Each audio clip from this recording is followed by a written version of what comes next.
Um prazer aqui estar compartilhando um pouco desse conhecimento e dessa experiência com o Kanban com vocês. Espero que seja uma apresentação proveitosa e desde já fica aberto aí a caso queiram trocar uma ideia sobre o assunto, tenham alguma dúvida em especial sobre o tema, fiquem à vontade para me procurar, tá bom? Bom, vamos lá. Eu batizei aqui a apresentação de Kanban, além do board, vocês vão entender um pouquinho no decorrer. Tá?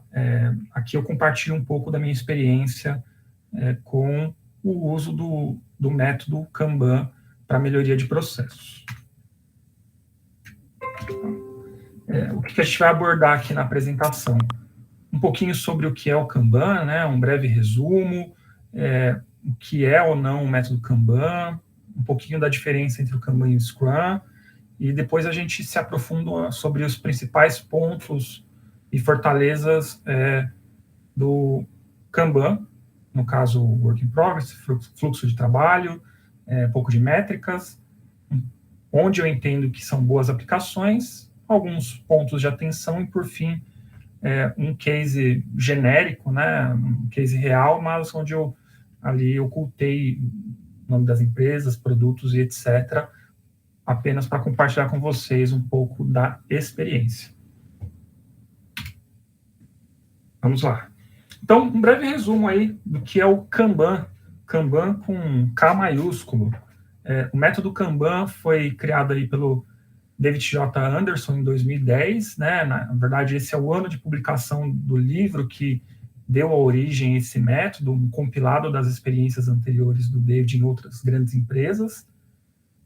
Ele lançou esse livro Kanban, Mudança Evolucionária de Sucesso para o seu negócio de tecnologia. Ele utilizou o mesmo nome ali, pegando a inspiração do Lean e do método Toyota, porém com a diferença que, diferente do quadro Kanban, ao qual a gente está acostumado, ele utilizou o Kanban com K maiúsculo para definir o método Kanban. Então, o quadro Kanban, ele não tem relação necessária com o que a gente vai falar aqui. Aqui a gente vai falar de um método voltado à evolução, ou seja, um método evolucionário para trabalhos relacionados com a inteligência. Está muito utilizado hoje em dia para o desenvolvimento de software, mas ele também pode ser utilizado em outros processos que envolvam trabalho da área do conhecimento. Tá? O Kanban, ele começa com alguns princípios básicos que o descrevem bem, ali em sua totalidade, que comece com o que você faz agora, ou seja, ele não vem como algo revolucionário, e sim como evolucionário. Então, o ponto de partida é sempre o que você tem hoje, para que assim você aplique a melhoria e consiga ir melhorando os seus processos. Segundo princípio básico concorde em buscar mudanças evolucionárias e incrementais. Então, ele não prega grandes disrupções. Ele prega que você evolua, meça, crie novos incrementos para a evolução, meça novamente e assim sucessivamente, para que você consiga ter um processo evolucionário. Respeite o processo atual com títulos e responsabilidades. Isso é muito importante. Por não querer criar uma disrupção, você começa com o que você tem hoje, incluindo os papéis atuais, as responsabilidades atuais, e com o decorrer do tempo, você vai entendendo ali no processo evolucionário o que faz ou o que não faz sentido, mas você não começa já limando tudo que existe hoje, inclusive os papéis, tirando os papéis, mudando os papéis, não. Você sempre começa com o que você tem hoje e evolui, e com o passar do tempo, esses papéis podem deixar de fazer sentido ou não, mas, mais uma vez, sem grandes disrupções. E, por fim, lideranças em todos os níveis. Isso vem bastante do Lean também, muito baseado ali no processo Fabril da Toyota, onde todos os níveis têm um papel importante no processo evolucionário. Todo mundo deve ter voz, todos os papéis em todos os níveis devem ser levados em conta para apoiar nesse processo de evolução. E aí, o que é ou não é o método Kanban? Ele não é um framework. Tá? A gente está muito acostumado com o Scrum, que é um framework fechado ali, que dita como se trabalhar, os papéis, as cadências, os ritos. E o Kanban, por sua vez, é um método que busca auxiliar em como evoluir, acima de tudo. Tá? Como eu falei, o Kanban com K maiúsculo não é um quadro de tarefas, aquele quadro de tarefas que, inclusive, a gente pode usar aqui no processo Kanban. Ele é um Kanban com K minúsculo, tá? Ele é o quadro em específico, então o Kanban que a gente está falando aqui não é o quadro. Ele não é uma derivação ou evolução do Scrum. Muitas pessoas pensam que o Kanban veio aí como uma evolução ou um fork, uma derivação do Scrum, porém o Kanban ele é baseado no Lean, tá? Que é uma outra abordagem também. Alguns até discutem se o Kanban pode ser colocado ou não no rol dos métodos ágeis, tá? O que eu acho que, particularmente, é uma discussão menor, não importa. O que importa é os benefícios que ele pode trazer e como a gente pode aplicar ele para evoluir nosso processo e agregar mais valor aos negócios. Então, o que é o Kanban? Ele é uma abordagem evolucionária e incremental, ou seja, busca evolução em incrementos. Não é uma evolução Big Bang, a gente evolui, mede, e assim sucessivamente. Como eu falei, ele é baseado no Lean e é direcionado para proporcionar a evolução em como entregar valor, não só ao desenvolvimento de software, mas aqui a gente usa muito para isso hoje em dia. E ele é focado principalmente no que diz respeito ao fluxo de trabalho, ao fluxo do processo. No decorrer da apresentação, vocês vão ver que ele se debruça muito no processo da entrega de valor, mudando alguns paradigmas, mas com mudanças que eu considero bem poderosas e que podem agregar bastante diferencial. Aqui, um quadro polêmico e provocativo, né, do Kanban versus Scrum. E aí eu já adianto que não existe essa briga. Geralmente você se vê muito dessa teórica briga em fóruns onde as pessoas não entendem muito nem sobre um nem sobre outro. Eles têm propostas diferentes e eu já adianto que, inclusive, eles podem trabalhar juntos muito bem. Onde, se você tem um processo Scrum e quer incentivar, instigar uma melhoria do seu processo de entrega de software, que hoje é Scrum, você pode muito bem aplicar as técnicas do Kanban para que você tenha essa melhora incremental e, se porventura ele se tornar algo diferente do que prega o Scrum, tudo bem, porque você fez isso de forma incremental, baseado em métricas, para obter o melhor processo possível. Mas ainda assim é bacana a gente trazer algumas diferenças sobre o Kanban e o Scrum. O Scrum, ele é uma metodologia, né, um framework ágil, que ele é time-boxed, ele é baseado ali no time-box, que é a sprint, tá? Uma coisa que o Kanban não prega. Tá?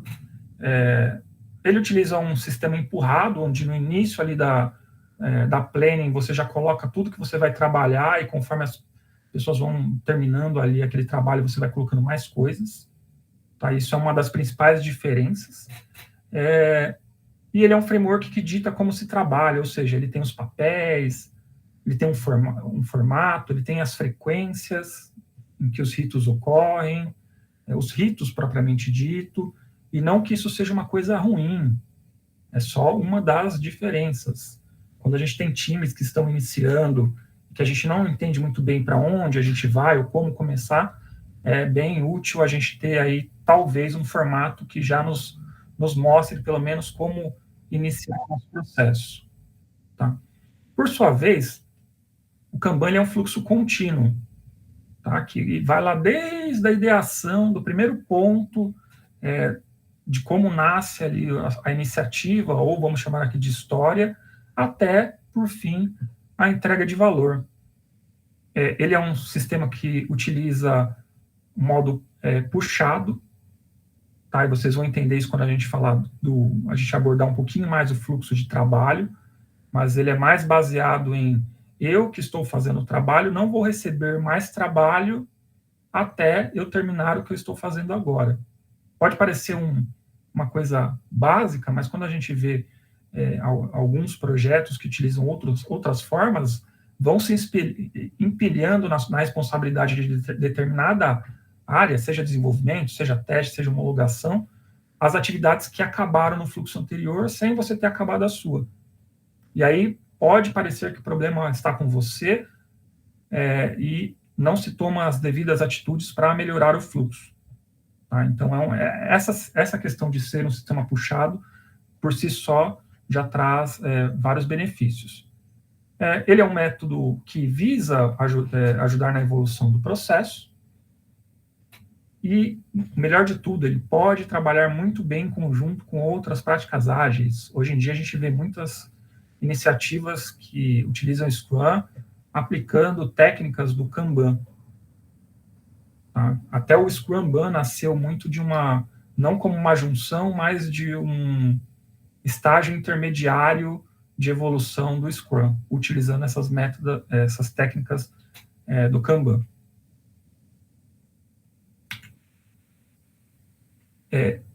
Uma coisa interessante é que o Kanban ele não prega ritos.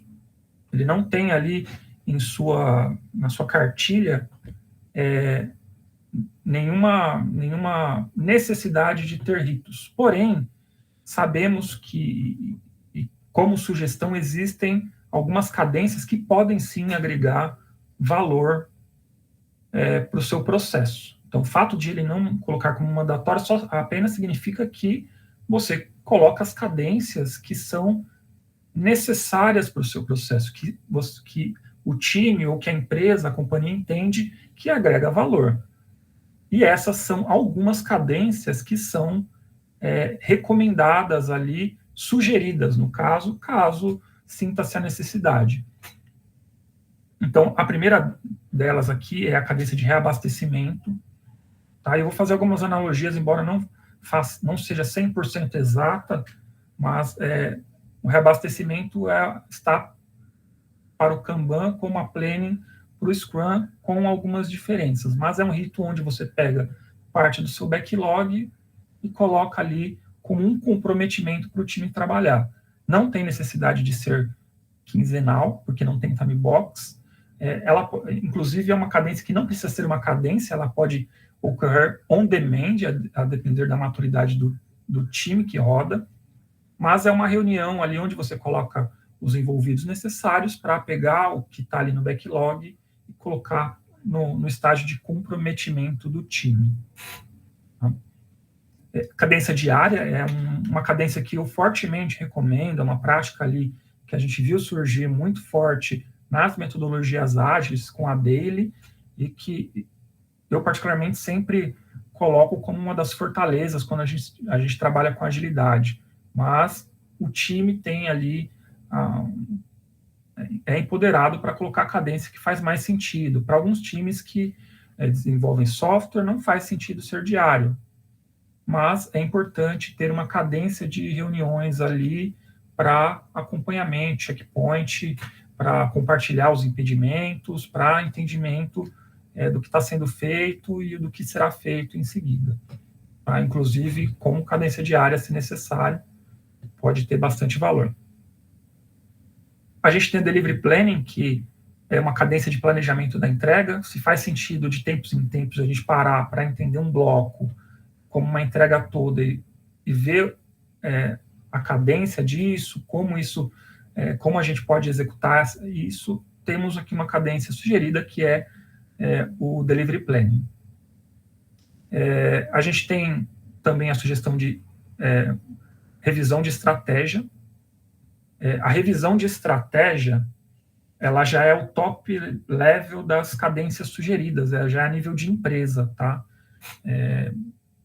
Se o que a empresa está fazendo faz sentido, se os caminhos que a empresa está seguindo frente aqui ao método de desenvolvimento de produto ou de software está seguindo bem, é uma reunião nesse nível de conversa. Então, das cadências sugeridas é a top level. Na sequência aqui, a gente tem a revisão de operação, que é onde a gente analisa no nível de times. Então, temos um time aqui que opera com Kanban, um segundo, um terceiro, como eles interagem, como juntos eles entregam valor. Então, também é uma reunião no nível um pouco acima, de um nível mais tático, operacional, de como aqueles times que entregam Kanban, eles estão agregando valor, e aí se entende se está indo bem, se não está indo bem, se a direção é essa, e as mudanças num nível mais macro que poderiam trazer benefício. Na sequência, a gente tem um Service Delivery Review, né, que é a revisão de entrega de serviço. Ele está muito para como é hoje a review do Scrum. É um momento de o time mostrar os entregáveis. Ele tem uma cadência também definida pelo time, pode ser mensal, bimestral. O time tem liberdade para colocar essa cadência, mas é um momento ali de mostrar o que o time vem produzindo. E, por fim, a gente tem a análise de risco, que é a Risk Review, para analisar os riscos de projeto, riscos corporativos. É um momento também importante, exige um nível maior de maturidade do time, mas pode trazer muitos benefícios por antecipar riscos, problemas e coisas do tipo. Pessoal, vou dar uma paradinha para beber uma água, e quem tiver perguntas pode ficar à vontade, tá?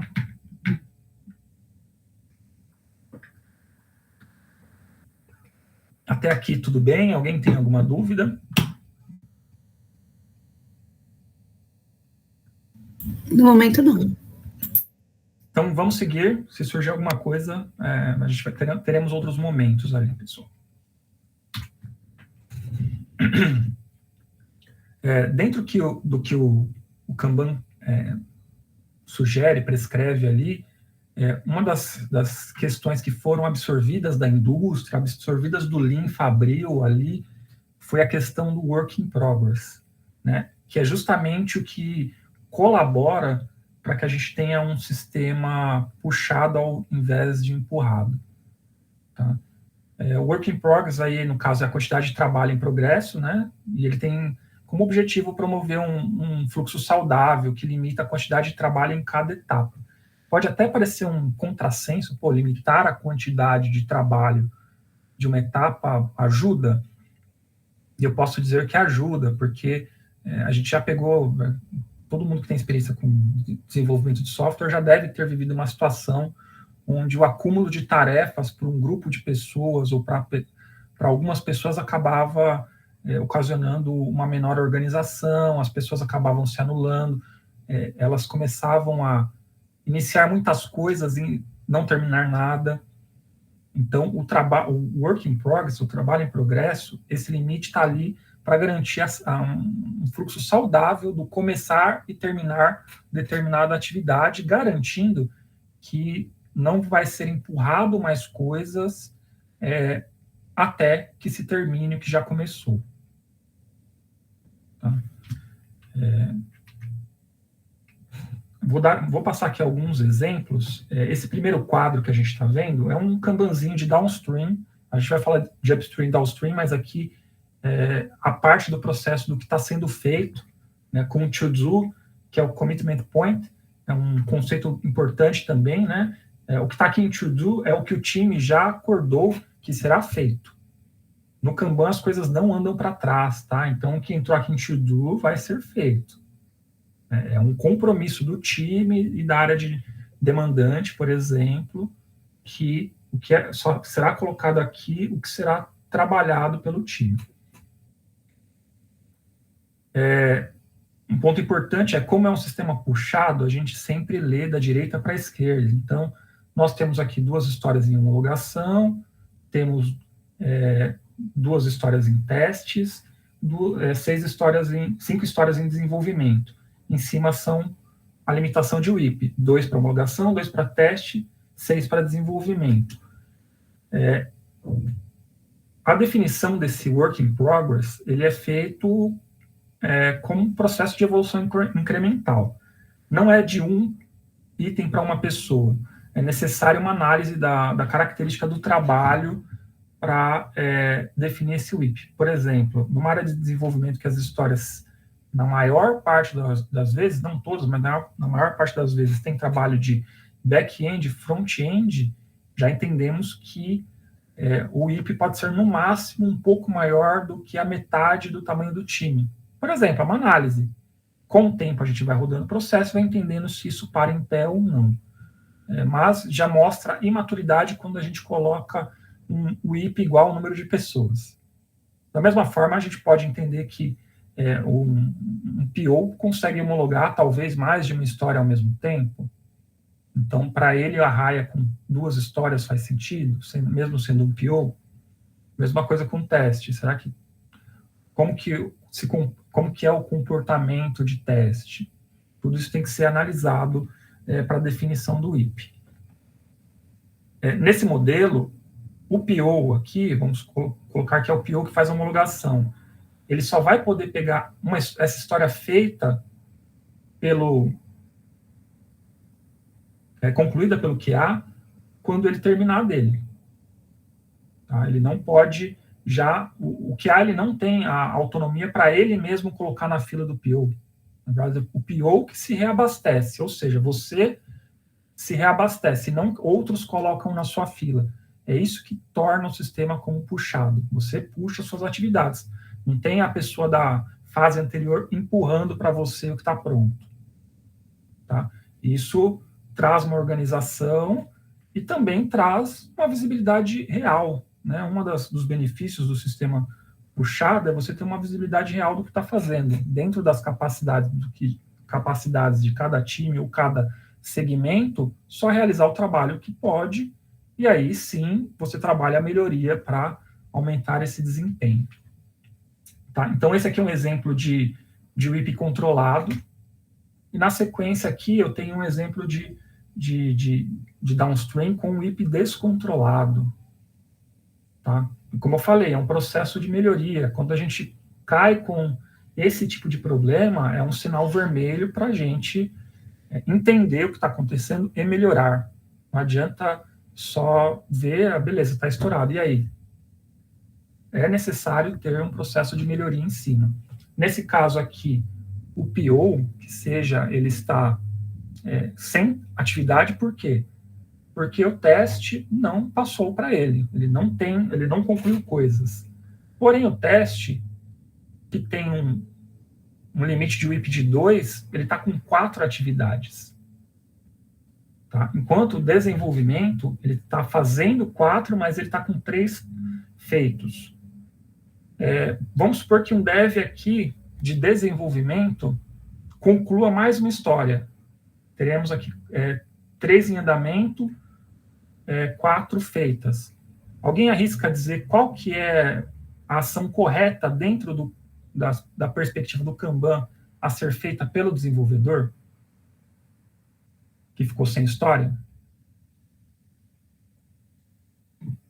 Vamos lá, pessoal. Sem medo. Apoiar aí na parte dos testes, né? E dar uma força aí para o nosso companheiro de testes aí. Perfeito, exatamente, Daniel. Não é o que ocorre em outros sistemas, tá? Em outros sistemas, o que acontece? O desenvolvedor conclui e ele vai pegar outra história. O meu eu fiz. Não está preso em mim o fluxo, então eu vou continuar gerando mais atividades. Mas cá entre nós, adianta esse time aqui concluir mais histórias, sendo que temos um gargalo aqui? Então, sim, o desenvolvedor que ficar livre aqui, ele não puxa mais nada, ele vai apoiar o teste a concluir suas atividades. Do mesmo jeito que se o gargalo tivesse em homologação, a depender da maturidade do time, não teria problemas em o QA parar de testar e dar uma força na homologação. Tá, então, muito obrigado, Daniele, pela contribuição aí, é exatamente isso. Tá? Então, esse tipo de controle traz visibilidade, acima de tudo, a problemas e ajuda com a colaboração. Alessandro, pode perguntar. Oi, Daniel. Cara, legal essa apresentação. Eu acho que esse estudo de cenário, acho que é bacana para a gente discutir, né? E aí eu fico com uma dúvida, né? como que você lida? Porque, por exemplo, eu imagino que você tem um time de especialistas, né? Então, do ponto de vista de time, eu acho super colaborativo, né? O desenvolvedor ir lá testar, mas e se você não tem essa, vamos dizer assim, capacidade, né? Por exemplo, o desenvolvedor ir testar, não pode cair naquele cenário que, cara, dá até mais retrabalho depois para o teste, ou você perde qualidade de teste, enfim, você não pode cair num problema de repente, uma função ir lá e exercer a função da outra? Muito bom. Uma ótima pergunta, Alessandro. Tudo depende da maturidade do time, e é isso que tem que ser trabalhado. Vamos supor que esse time, vez ou outra, ele tem problemas com a questão do teste, ou é uma coisa sazonal. Talvez os desenvolvedores tenham que ter um treinamento mínimo para fazer esse teste. Ou talvez a pessoa de teste esteja tendo um problema com a qualidade do próprio desenvolvimento. O que está aqui é a clareza que temos um problema. Qual o problema é difícil dizer sem que a gente se aprofunde. Então, necessita ter um estudo.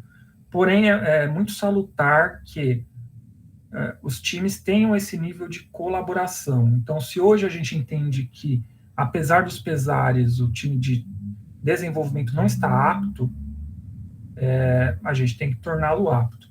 O que a gente não pode cair na armadilha de confundir estar apto com estar disposto.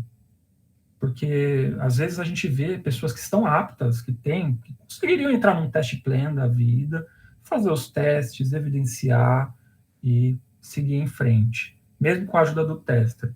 Porém, nem todo mundo está disposto. Isso se trabalha também com a maturidade do time. Mas, quando a gente chega nesse nível aqui, a gente tem que fazer alguma coisa. Nem que seja colocar os desenvolvedores para apoiar nos testes. E o apoio não precisa ser necessariamente atividade end-to-end, mas talvez um combinado, meio termo.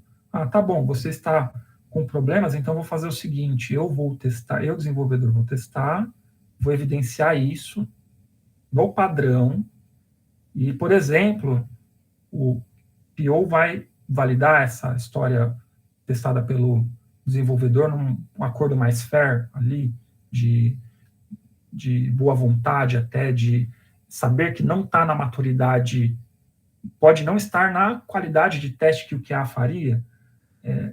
Qual que é a alternativa? É continuar com o fluxo intervalado. Enquanto isso não exclui o aprofundamento de entender por que as coisas engargalam em teste.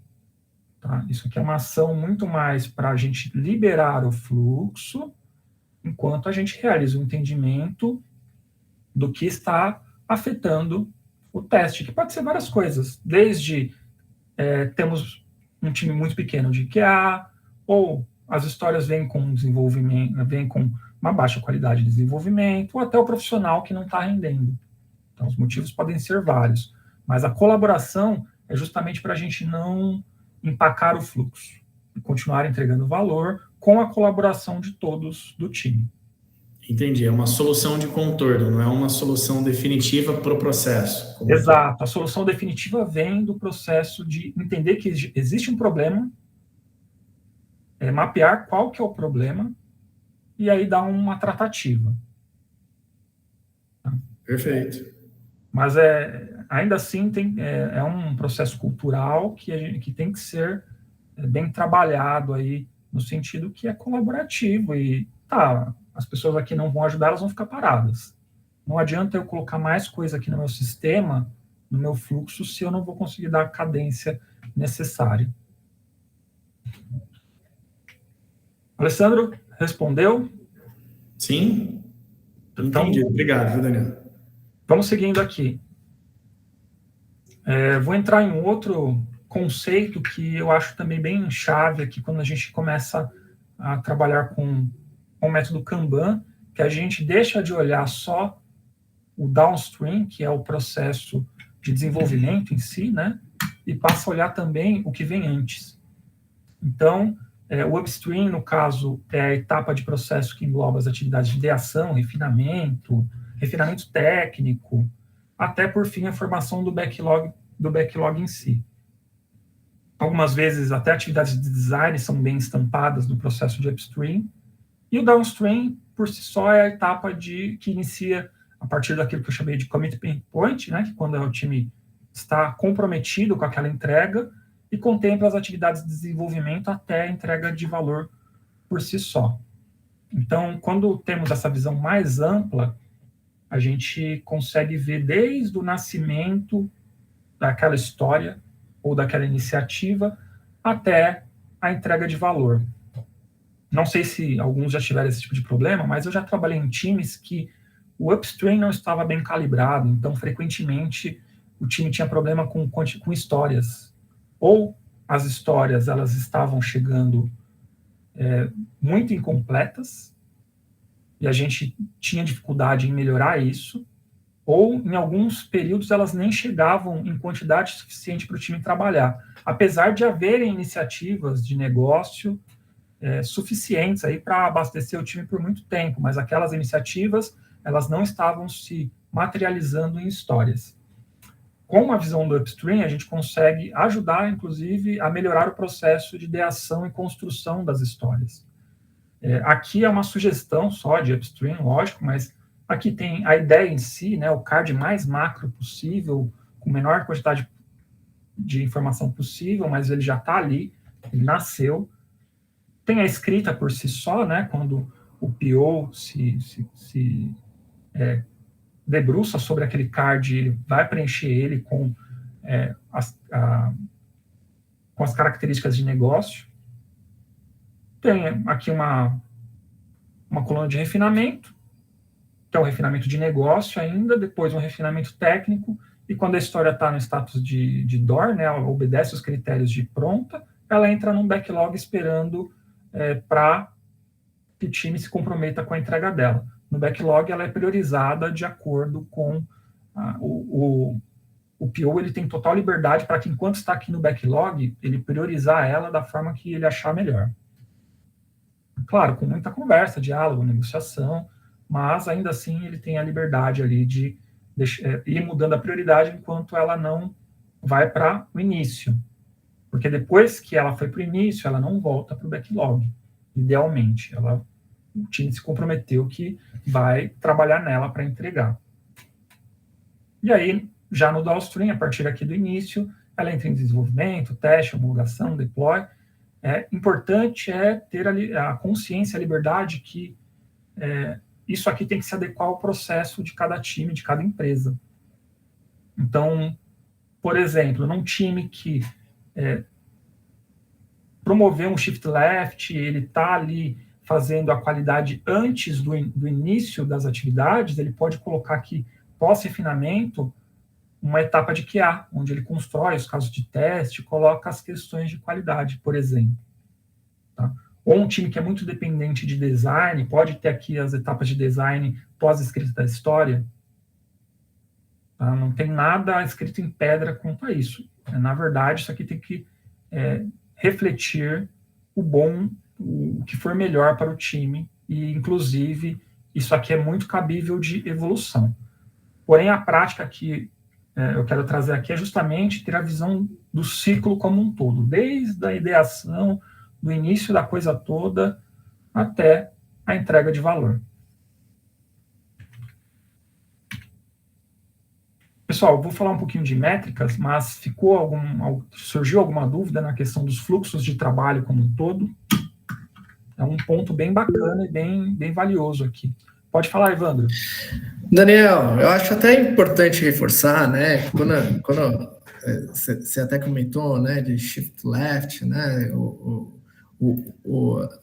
QA, a figura de QA, né, ali muito no downstream, muito voltado ali a teste, né, homologação, e nessa abordagem ele trazendo para a esquerda ali, né, quanto mais ele estiver à esquerda, melhor uma visão de qualidade ali do time, né, mais questões ali no fluxo de qualidade. A gente até teve uma conversa antes Mas aonde que ele entra, mais ou menos, ali na esquerda? Qual que seria mais ou menos a raia ali que ele entra, que é legal? Tá, vamos lá. Quando a gente fala de shift left, é um conceito de qualidade que surgiu da questão de quanto mais cedo a gente descobre um problema, mais barato é para a gente ajustar esse problema. Então, quando a gente traz aqui a qualidade para o upstream, você consegue colocar a qualidade desde a escrita e da ideação aqui.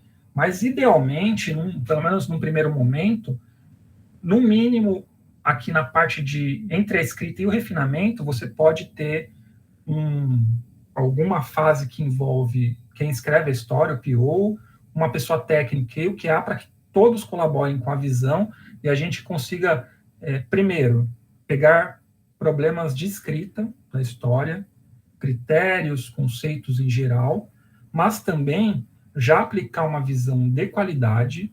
Mas como assim uma visão de qualidade? O profissional de qualidade, geralmente, ele tem uma visão diferente ali. Ele pode contribuir com cenários. Olha, legal, a história está bem escrita, finalmente, mas existem cenários que você não previu. Tá? Olha, você pediu isso, mas normalmente o usuário ele pode fazer aquilo e não tá previsto, e os devs, se não tiver escrito, ele não vai desenvolver. Somado a isso, esse profissional, esse consultor de qualidade, ele também já acrescenta os cenários de teste. Então, quando chega para o refinamento do time, é mais um poderoso insumo de entendimento para que o time entenda o que está sendo pedido, a extensão daquela demanda, né? Às vezes chega uma história que parece muito concisa ali, aí quando vai ver tem 60 cenários de teste. Aí o pessoal começou, opa, temos aqui uma história, na verdade, complexa, né? Então, entre a escrita e o refinamento é um bom momento inicial para a gente colocar a qualidade. O PO terminou de escrever, ele está ali confortável com o que foi escrito, ele chama o QA, chama alguém técnico, pode ser o tech lead ou uma ou duas pessoas do time, apresenta a história e eles vão dar aquele primeiro bate. Da parte técnica, acrescenta também, já pega impedimentos técnicos, pega algumas nuances. Inclusive, eu tive um caso recente que a gente, infelizmente, isso foi pego no refinamento, mas que se tivesse esse processo, teria pego antes, que o PO pediu uma busca e o time falou, tá bom, mas o que a gente tem de recurso hoje não dá para fazer a busca porque não performa. A gente vai precisar despriorizar essa história ou quebrar ela e para buscar esse recurso computacional ou outra solução para a busca. Seria um momento que, se pegando aqui, você não trouxe para planning, você acaba priorizando outra história no lugar. Tá? Não ocorre risco de ter uma sprint defasada porque a história caiu, e nem a pressão de ir com a história porque senão não tem história para fazer. Tá? Você consegue fazer isso com mais calma, com mais antecedência. Então, respondendo a pergunta, após a escrita já dá para colocar a qualidade. Inclusive, alguns colocam até na ideação, na hora das primeiras reuniões ali com stakeholders, coisas do tipo. Se já tem uma maturidade maior, o QA tem uma visão bacana ali, conhece bem o sistema também, consegue participar sem problemas, tá? Mas produzindo mesmo um material, pós-escrita, ele já consegue fazer os casos de teste, inclusive. Perfeito, é isso aí. É importante reforçar aqui. Pessoal, mais alguma dúvida aí? Mais alguma questão? Então, vamos falar um pouquinho de métricas. Eu trouxe aqui que eu considero as principais métricas do Kanban, tá? Métricas é uma coisa que, cá entre nós, é ilimitado, e se a gente seguir aquele conceito de só iremos medir o que estamos dispostos a melhorar, a gente pode colocar métricas de tudo. Assim, o que vier e fizer sentido, a gente estiver disposto a melhorar, a gente pode acrescentar. Porém, aqui são algumas métricas bem emblemáticas do que vem com o Kanban. Então, a gente tem aqui o lead time, tá? Que é a questão, o tempo que demora uma história para seguir todo o fluxo. A gente tem o cycle time, inclusive escrito errado aqui, perdão, mas é o tempo de downstream, ou seja, quanto tempo a história leva para ser trabalhada do commitment point até a entrega de valor. A gente tem aqui a taxa de transferência, né? Quantas histórias a gente entrega por período de tempo. A gente tem o próprio work in progress, que é uma medida bacana, e eu coloquei um plus aqui, que é uma medida que ajuda a identificar histórias ofensoras, que é a idade das tarefas. Às vezes a gente está com um fluxo super saudável, mas a gente tem aquilo que a gente chama de cauda longa, algumas histórias que demoram muito. Por ser um fluxo contínuo, não ter a iteração, é bom a gente ficar de olho na idade das tarefas para ver se tem alguma coisa que não está com algum problema, ou se a gente não está com um impedimento que está se alongando muito ali, que a gente não precisa colocar uma energia extra para conseguir concluir. Por exemplo, você está com todas as métricas ok, mas tem aquela história que é uma entrega de valor legal, está dependendo talvez de um fornecedor externo, de alguma coisa que não está pronta, e está ali há 30 dias. É um baita alerta que não dá mais para lidar com isso, vamos ter que escalar, vamos ter que subir, olha, já tenho aqui a métrica, já está há 30 dias em bloqueado ou em andamento e não saiu, vamos atuar de forma diferente. Tá? E essas métricas, essas 3 primeiras métricas, elas podem ser representadas de algumas formas, tá? O diagrama de fluxo cumulativo é uma delas, o CFD, também muito difundido quando se fala de Kanban, e através do histograma que acaba sendo um diagrama muito, muito tranquilo de se interpretar. Por sua vez, eu vou trazer também um plus da simulação de Monte Carlo, que é um método estatístico que utiliza aí dados do passado para que a gente tenha uma ideia de como a gente vai trabalhar no futuro, matéria de previsão de entrega, de desempenho do time. O Kanban ele não trabalha com questões tão empíricas ali como pontuação ou coisas do tipo. A gente vai trabalhando no fluxo, vai melhorando o fluxo. Quando a gente tem alguma base ali, algum histórico, a gente consegue tirar questões estatísticas de como isso se comporta. Eu vou abordar isso com mais profundidade no momento ali, certo? Trazendo aqui um pouquinho do CFD. O CFD é esse fluxo com raias, tá? A gente é uma mostragem bem visual. Quando você pega aqui como funciona, você consegue tirar insights poderosos. Esse aqui é um CFD bem mais simples, tá? Ele tem só algumas fases, que é backlog, to do, in progress e done, mas você pode ter um CFD que contempla cada fase, porque você vê a saúde do seu fluxo de forma visual, tá? Aqui você consegue tirar, por exemplo, o seu lead time, né, de quando foi a ideação até a entrega, consegue tirar o seu cycle time, que é o in progress aqui, de quando ele entrou em cycle time até a entrega, consegue ver o tamanho do seu IP e o tamanho do seu backlog. Isso aqui são as métricas básicas em um único diagrama, tá? Porém, ao meu ver, o ganho desse diagrama é ver comportamentos que estão ocorrendo. Vou dar um exemplo. Nesse trecho final, a gente vê aqui pelo formato do gráfico que o backlog está crescendo levemente. Tá? Pode ser um crescimento saudável, mas pode ser um crescimento injustificável. Vou dar um exemplo. A gente está com o backlog crescendo, mas ao mesmo tempo a gente não mostra vazão para lidar com aquele backlog e, por acaso, as histórias não estão tão boas. Então a gente tira o que é aqui. Talvez eu esteja investindo muito no upstream em desovar a história e pouco em refinar essa história. Talvez eu pudesse gastar essa energia de criar novos itens de backlog, gastar em outras fases, ou gastar melhor essa energia. A gente pode ver aqui que, por exemplo, o to-do ele está diminuindo.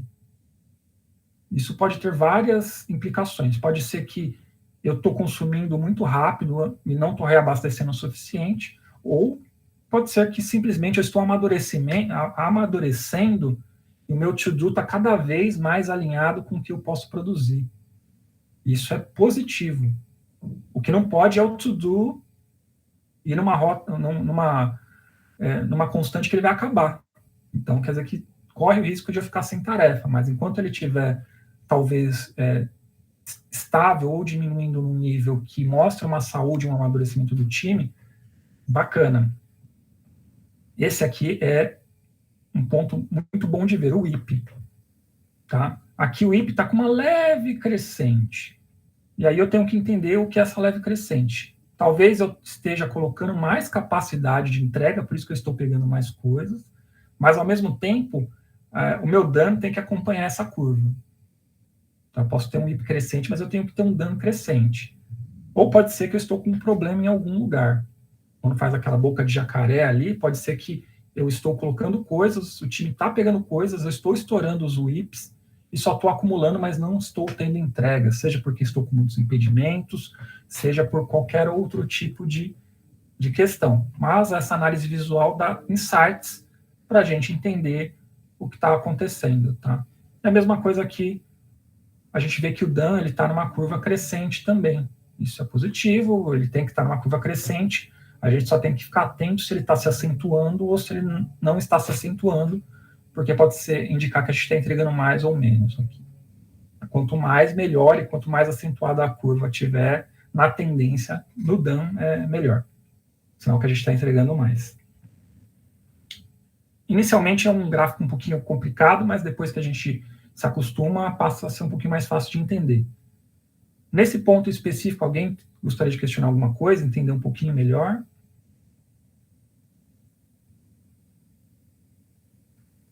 Então, vamos para o próximo.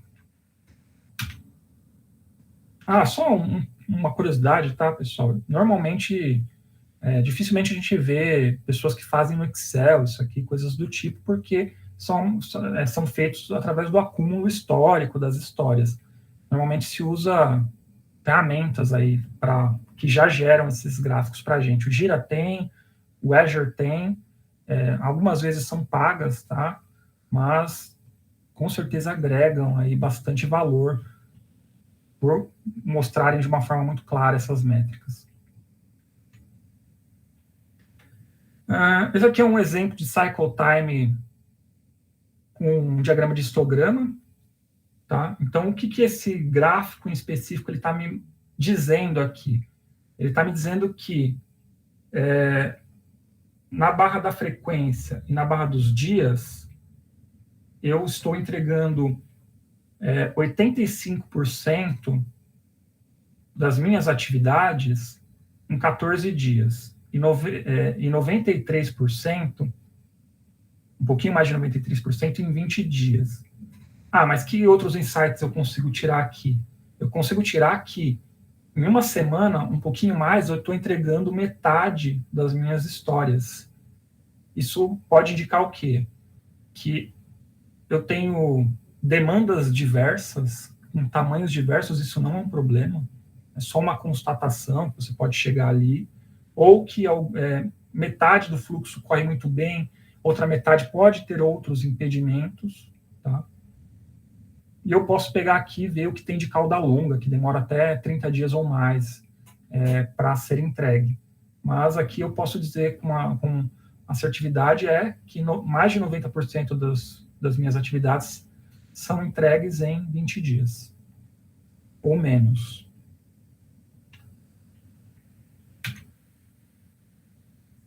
E, por fim, aqui um exemplo de Monte Carlo. Na verdade, eu trago dois exemplos, tá? Porque o Monte Carlo a gente pode usar ele de duas formas. Ele nos ajuda, através de uma forma estatística, a entender, nesse exemplo, quando entregaremos 100 itens. Então, ele pega a minha base histórica e realiza dezenas de variações de teste. Como as histórias têm tempos diferentes e tamanhos diferentes, ele faz testes com essas combinações de histórias. Por exemplo, histórias simples com complexas, mais simples, mais complexas, para me devolver estatisticamente quando seria entregue, por exemplo, 100 histórias. Então, começa no dia de hoje, e aqui ele está me indicando que com 95% de certeza, de acordo com o histórico daquele time, eu entregaria na data X essas 100 histórias. Então, pensa o seguinte, eu tenho um ciclo, ou eu tenho uma demanda. Putz, é um épico gigantesco aqui, que quando a gente quebrou, ele vai dar mais ou menos 20 histórias. Se eu colocar hoje para rodar, estatisticamente, quando que eu entregaria? Tá, 20 histórias com 95% de certeza, eu entregaria na data X. Ah, mas eu preciso que seja entregue na metade do tempo. Olha, só que aqui, pelo que a gente vê estatisticamente, na metade do tempo a gente tem só 50% de chance de entregar. Tá, então, e assim a gente vai variando. Não, tá bom, então eu quero trabalhar com, não 95%, mas talvez com 85%. E a gente assume esses 15% de risco. Tá bom, então 85% de chance de entregar em tal data. Vamos decidir ou não se vamos trabalhar com essa data. Tá, isso dá uma previsibilidade bacana com dados, né? E aqui é um outro jeito de usar o Monte Carlo, que é a simulação de quantos itens eu entrego. Por exemplo, estou numa empresa que trabalha por ciclos, talvez ciclos trimestrais. Chegamos ali num ritual de planejamento do ciclo, onde nos foram apresentados uma perspectiva de X histórias. Vamos pôr aqui, deixa eu pegar aqui, 40 histórias. Melhor, 50 histórias, tá? 50 histórias. Qual a chance de eu entregar nesse ciclo de 30 dias? Aqui a gente tem 30 dias, tá? Então, com 30 dias, eu sei que eu entrego 43 histórias em 95% das simulações, 50% em 85% e 60% só em 50%. Então, inclusive, eu posso usar essa medida para fazer o meu acordo. Se eu sei que em 30 dias eu entrego só 43%, talvez seja interessante eu não me comprometer com mais, o time em si não se comprometer com mais de 40 histórias. Porque aí já começa a ter muito risco, e será que vale a pena esse risco? E alimentar uma expectativa de uma entrega que começa a ter chances de não acontecer? Tá, então é uma ferramenta de análise, mas está aí para ajudar na tomada de decisão do planejamento daquele time. Pessoal, dúvidas aqui no Monte Carlo ou nas outras métricas?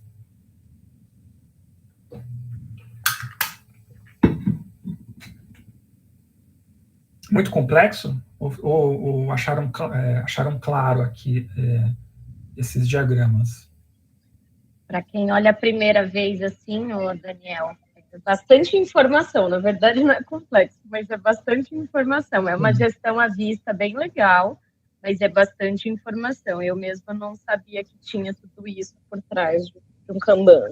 Sim, a gente, é o que eu falei, existe uma ideologia, não do Kanban, mas uma ideologia da TI, que a gente deve medir só o que a gente está disposto a melhorar. E como o Kanban se propõe a melhorar o fluxo de trabalho, esses diagramas que medem o fluxo de trabalho, ou o desempenho do fluxo de trabalho, eles são muito comuns porque eles trazem insights poderosos do que pode estar acontecendo, do desempenho do time, e principalmente se as ações de melhoria elas estão surtindo efeito. Porque não adianta eu colocar um monte de ação de melhoria e eu não ver resultado, por exemplo, no throughput do time. Se o time está entregando mais, ou se aqui a saúde das fases está boa, está numa tendência boa. Se eu não vejo de mudança nessas questões, aí eu tenho que me questionar se as minhas ações de melhoria elas estão valendo a pena. O que se vê em times, por exemplo, que estavam mais acostumados com o Scrum, que o fluxo não é tão fluido nesse CFD, por exemplo, que a gente tem um aumento expressivo do backlog, uma diminuição expressiva do IP, para depois ter um estouro de entrega, uma diminuição do backlog, um aumento do IP. A gente vê isso de forma não fluida. No Kanban, a gente busca ter mais fluidez nesses processos, porque isso indica uma saúde no fluxo como um todo, um fluxo realmente contínuo. Entendi. Vou evoluir aqui, pessoal. Se surgir mais alguma dúvida, por favor, compartilhe. E aqui, onde aplicar, segundo a minha opinião, tá? Segundo a minha experiência, no sentido de locais que são simples de identificar e que a gente já pode começar uma aplicação do Kanban sem muito atrito. Então, primeiro ponto, times Scrum que querem evoluir em seu processo. Porque times Scrum normalmente já praticam ali, já tem uma maturidade de processos, já tem um fluxo de entrega, já tem alguns papéis que a gente pode muito bem reaproveitar. Então, são grandes candidatos a aplicarem práticas do Kanban. Tá? E mesmo os que não querem aplicar o Kanban, o método, com muita ênfase, ainda assim podem podem ter benefícios em aplicar pequenas coisas. Controle de WIP, fluxo puxado, mesmo que mantenham os sprints, tá? Ter uma visão do upstream. Aqui eu coloquei 3 coisas que eu garanto que se times Scrum que estão querendo evoluir aplicarem ali de começo, já tem um ganho. As métricas podem ser aplicadas também no Scrum e podem trazer insights poderosos. Então, um outro ponto onde eu vejo uma aplicação muito simples ali de entender que faz sentido é times onde o time box não faz sentido ou não é possível prever uma regularidade tão grande das histórias. Exemplo, times que atuam no modelo Build and Run, que mexem ali muitas vezes com alguns projetos, mas também com muita sustentação, e é tudo dentro do mesmo time, ou times que atuam de forma multicanal e têm múltiplos sistemas diferentes dentro do escopo do mesmo time, ou ainda assim times que têm uma interdependência parcial ou total com times externos, o que dificulta manter o modelo de sprint. Tá? Então, são candidatos aí também à aplicação do Kanban, e aí a eliminação em si do time box. Tá? Alessandro, manda bala aí. Ô Daniel, tem uma outra pergunta agora também. Quando fala de times Scrum que querem evoluir em seu processo, se você aplicar, dado que normalmente o Scrum você aplica com um time box, né? Em geral 2 semanas, mas não necessariamente 2 semanas, mas você aplica com time box normalmente, né? Se você aplica o Kanban junto, isso, uma vez que ele não tem o time box, né, não se aplica? Você aplica. Não é esse modelo? Não pode dar conflito? Não dá conflito. Você mantém o time box. Se você acha que faz sentido, porque a gente tem que lembrar lá no início, o Kanban, você mantém o processo que você tem e você mantém os papéis que você tem, você está disposto a evoluir. Se o time box faz sentido, mantenha. E você vai aplicar o Kanban no sentido da melhoria do processo. O Kanban ele não prega a eliminação do time box. O que ocorre é que ele não prega a existência também. Tá? Mas se faz sentido, você pode aplicar o Kanban em cima de um time Scrum como um apoio ali na questão, no core do Kanban, que é a melhoria do processo. E enquanto o time enquanto for compreensível que o time box faz sentido, mantenha. Se um dia deixar de fazer sentido, você tira. Entendi. A questão é não manter o time box porque alguma coisa está ditando, né? Manter o time box porque ele faz sentido. Mas se a gente sobrepor ali, você começa a usar dia 1, métricas. Dia 1, métricas. Vamos entender como que a gente está, como que está nosso fluxo, etc. Dia 2, será que a gente não precisa, não seria bom a gente controlar o WIP? Muitos defensores do Scrum, né, que são propagadores do Scrum, sempre pontuam fortemente que o controle de WIP é uma das coisas mais legais do Kanban de se implantar em times Scrum. Dia 3, será que a gente não precisaria ver o nosso upstream de uma forma mais clara? Será que não faria sentido? Às vezes faz. Às vezes não tem maturidade naquele time ou naquela empresa para isso.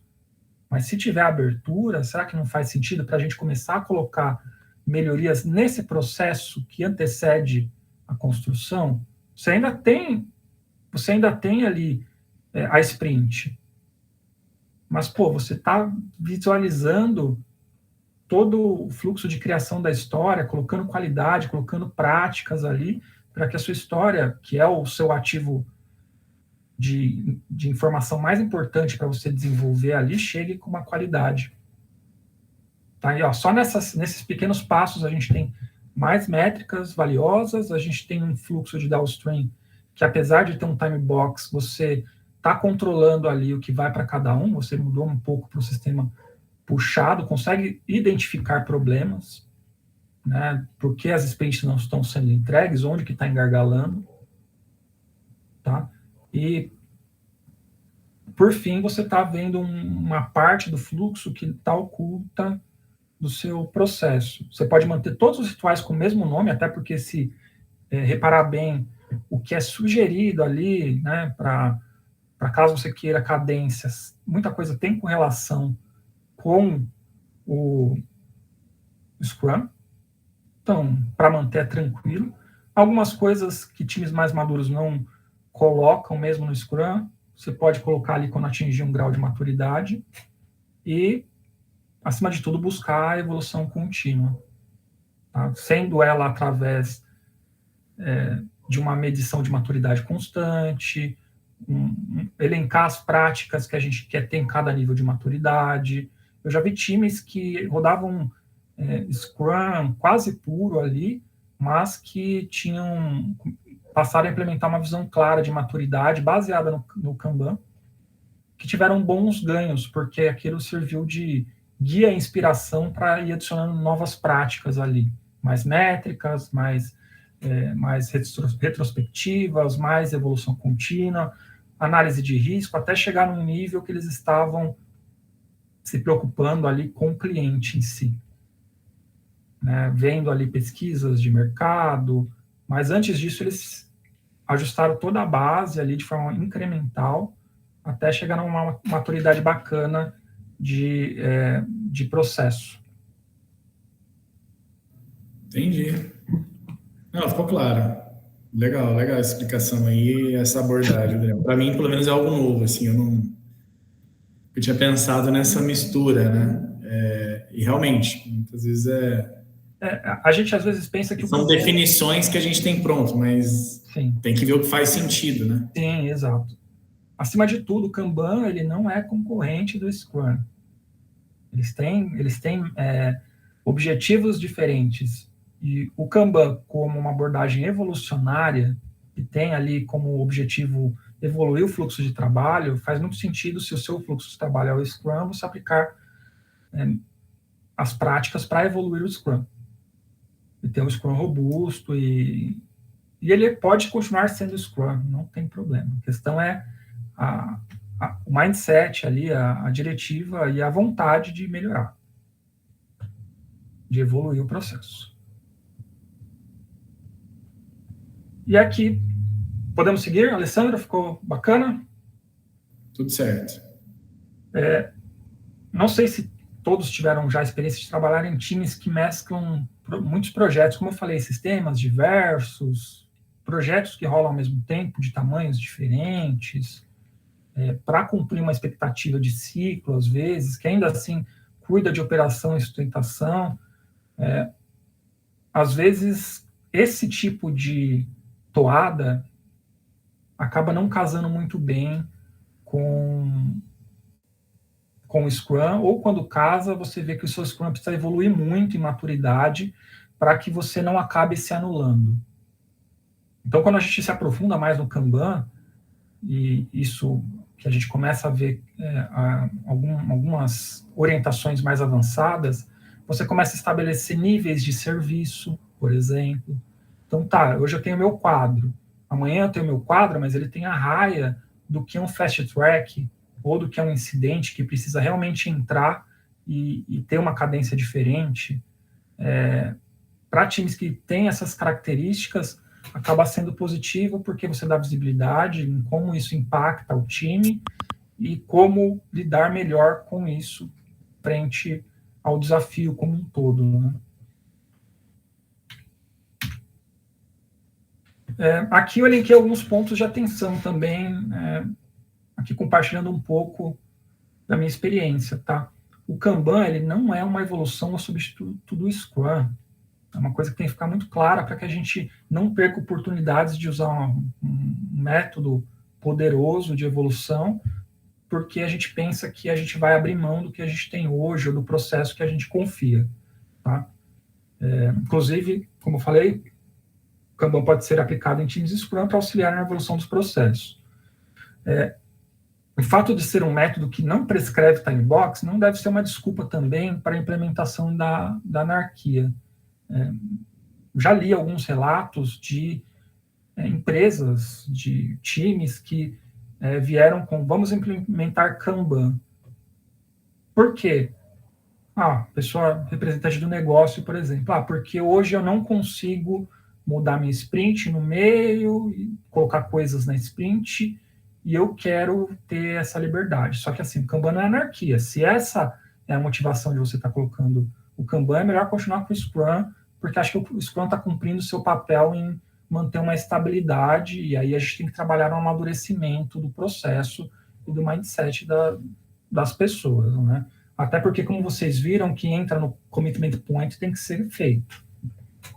Então, o Kanban ele não é uma desculpa para ter menos coisas. Na verdade, quando a gente vai ver, ele tem mais coisas, mais medição e mais processos de melhoria, implementação de novas práticas, medição e assim por diante. As métricas e o fluxo evolutivo são os principais pontos aqui do Kanban, tá? Então, se você não está disposto a medir e melhorar, então você não está praticando o Kanban. Então, talvez não seja interessante investir se você, de coração, e quando eu falo, não é o CPF, a pessoa, mas a empresa em sua maturidade e o time no seu comprometimento, não está disposto a investir energia nisso, tá?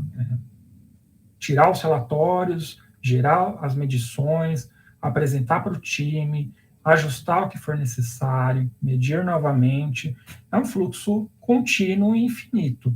Se aquela organização, ou aquele núcleo, ou aquele time não está disposto mesmo a gastar essa energia nisso, então não vai ter a prática do Kanban não vai existir.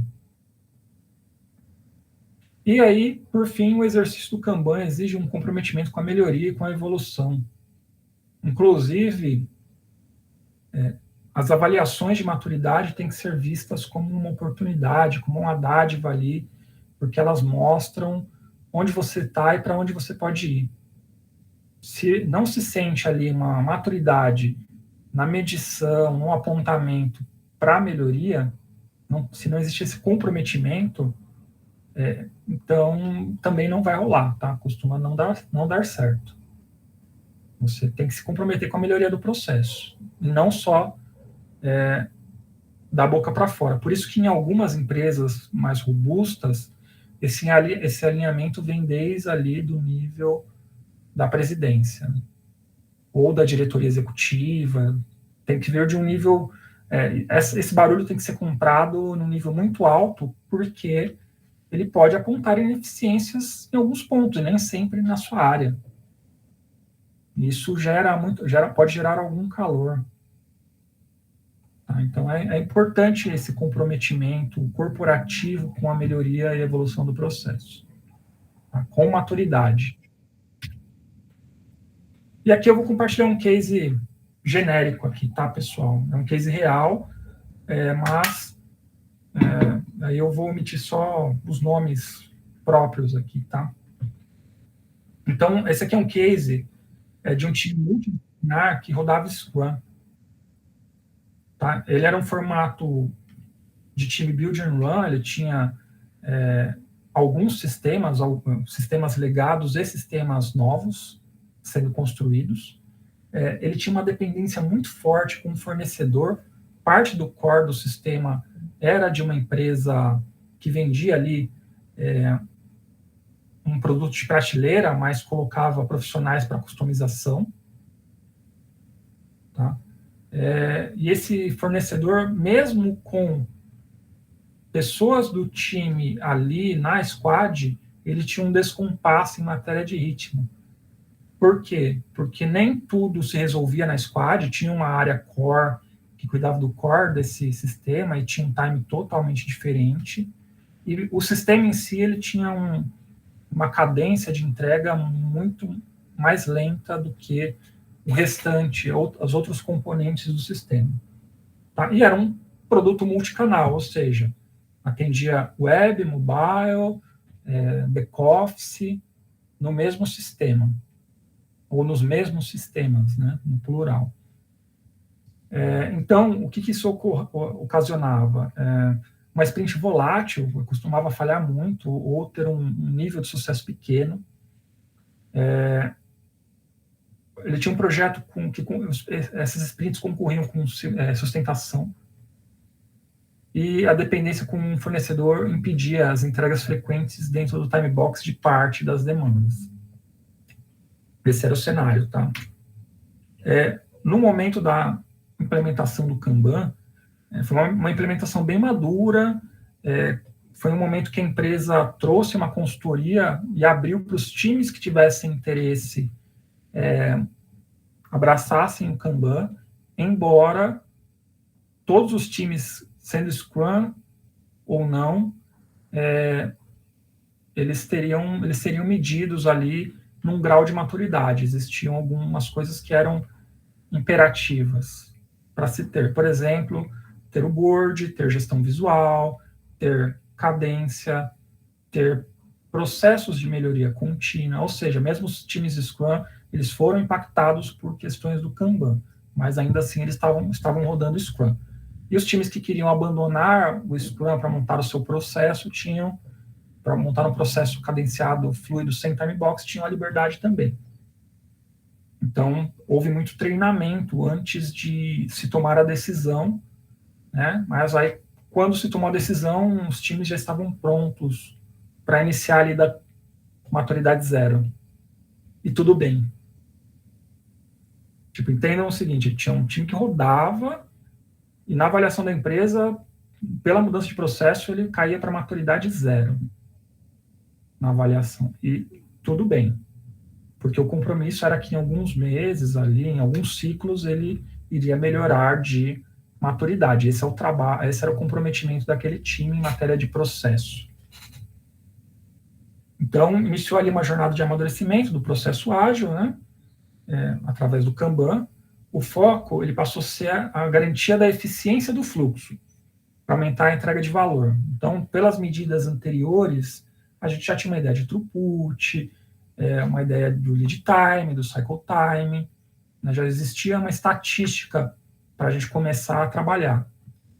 E o foco passou a ser a melhoria desses números, a entregar mais em um menor tempo, a melhorar principalmente o cycle time.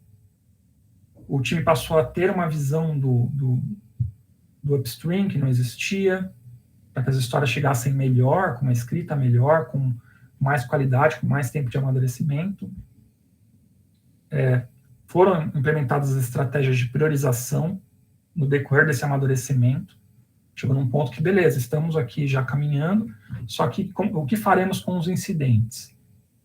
Putz, incidentes de tal nível, entra aqui, como no fast track. Tá? Os de menor incidente entra normal, vai competir com as histórias normais, esse era o combinado. Então, fast track, se precisar alguém parar, para, mas tem que ser um caso muito específico. Tá? As regras para o time foram revistas, né? Foi uma oportunidade para fazer o agreement, o acordo do time novamente, de forma bem clara, para revisar os DORs, revisar os DODs, mantivemos essas termologias, né? Do que é uma história pronta, do que é uma história entregue, dentro desse fluxo. Foi uma oportunidade de rever isso. O processo de evolução se tornou contínuo, né? Então a gente estava sempre medindo, sempre fazendo as retrospectivas, sempre entendendo os pontos de gargalo e endereçando, porque o objetivo passou ali do agilista, que tomava conta da gestão, passou a ser em tornar esse fluxo mais performático.